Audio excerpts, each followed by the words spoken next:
O tej porze sytuacja naszych pomidorów się zmienia. Na początku okresu wegetacyjnego wykazywały one duże zapotrzebowanie na azot, a teraz potrzebują dużo wapnia i potasu. Żadne inne składniki pokarmowe nie są tak ważne dla prawidłowego rozwoju pomidorów. Przyszedł czas budowania zarówno plonu, jak i przyrostu masy owoców. Bardzo ważne jest teraz zasilenie roślin w potas i wapń.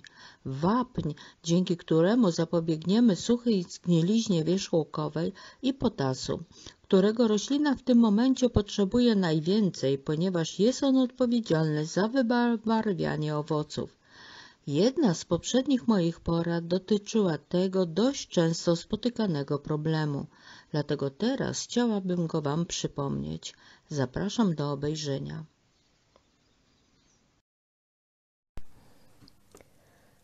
Aby krzaki pomidorów dobrze owocowały, musi być zachowana równowaga pomiędzy dostarczaniem im wapnia a potasu. Potas, aby nie żółkły liście pomidorów, nie obłamywały się grona i nie pękały pomidory na krzaku. Po drugie, pomidory to ogromna ilość potasu, więc dużo go potrzebują na etapie wzrostu. Wapń zapobiega suchej zgniliźnie wierzchołkowej. W jakich proporcjach? 0,7 do 1, czyli jeżeli dajemy 1 kg potasu, to musimy dać 0,7 kg wapnia. Trzeba o tym pamiętać. Jeżeli będziemy podawać tylko potas, to owoce będą pięknie rosły, ale przy braku wystarczającej ilości wapnia nastąpi opisana poniżej sucha zgnilizna wierzchołkowa. Jaka jest przyczyna zgnilizny wierzchołkowej pomidorów i jak się jej pozbyć? Odżywka wapniem pod korzeń powoduje, że system korzeniowy niesie go w pierwszej kolejności do stożka wzrostu, ponieważ jest to priorytet rośliny, gdyż głównym jej celem jest to, aby przedłużyć i wspomóc dalszy jej rozwój. Gdy go zasili, zaspokaja potrzeby liści. Dopiero w trzeciej kolejności zasilane są owoce. Z reguły dla nich już go nie starcza lub pozostało bardzo mało. Jednak one w czasie, gdy rosną, potrzebują go bardzo dużo, naprawdę w bardzo dużej ilości. Pępek pomidora jest to miejsce, gdzie rósł kwiatek. Wszystko zaczyna się w tym miejscu, na początku na zielonych pomidorach. Zmienia on kolor, ale w miarę jak rośnie, to piętno się powiększa, dlatego nazwali go suchą zgnilizną wierzchołkową. Płód po prostu nie dostaje wystarczającej ilości wapnia i dlatego występuje to zachorowanie. Co zrobić, aby szybko uporać się z tym problemem? Musimy uzupełnić jego niedobór. Jak tego dokonać?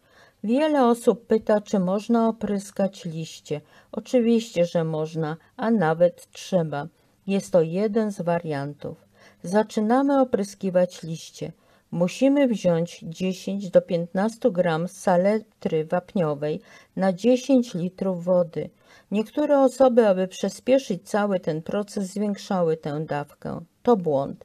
Dlatego zwracam Wam uwagę na dokładne proporcje. I co się dzieje? Porządnie opryskujemy liście, one szybko to przyjmują. Rośliny wchłaniają składniki pokarmowe poprzez liście dzięki dyfuzji. Niestety owoce nie mają tej możliwości, ponieważ mają cienką skórkę i nie mają takich porów, czyli szparek, przez które by to wchłaniały. I dlatego efektów dla płodów z tych opryskiwań niestety, ale nie będzie. Więc co my musimy zrobić? Opryskujemy i tym zaspokoiliśmy potrzeby zarówno stożka wzrostu, jak i wszystkich liści. One już mają tyle wapnia, ile tylko mogły przyjąć. Więcej nie dały rady. I dlatego system korzeniowy już im więcej podawać go nie będzie. I wówczas wszystko, co on podaje do góry, ominie je i pójdzie bezpośrednio w płody. Owoce zaczną go dostawać, ale aby miały go w wystarczającej ilości, musimy dostarczyć wapń pod każdy korzeń w proporcji 1 gram saletry wapniowej pod każdy krzak. Jak to zrobić? Jeśli jest upalna pogoda, to każdy dorosły krzak musimy podlać 5 litrami wody. A więc wlewamy do konewki 5 litrów wody, dodajemy 1 gram saletry wapniowej, dokładnie ją mieszamy i wlewamy pod krzak. Robimy to tyle razy, ile mamy krzaków i wówczas ten 1 gram saletry od razu pójdzie w płody.